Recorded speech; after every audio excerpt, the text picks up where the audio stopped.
আরামের বিছানা ছেড়ে আমি দাঁড়িয়ে যাব জায়নামাজে, রবের সাথে বলবো কথা আমার এই হৃদয় খুলে। সেজদায় কপাল ঠেকাবো আমি তোমার ওই কুদরতি পায়। মুয়াজ্জিনের আযান শুনে আমার ঘুম যেন যায় ভেঙে যায়।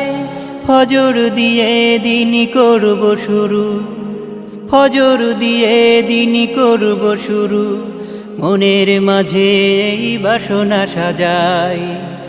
আল্লাহ আল্লাহ, মনের মাঝে এই বাসনা সাজাই। যেখানে থাকি আমি যে কাজে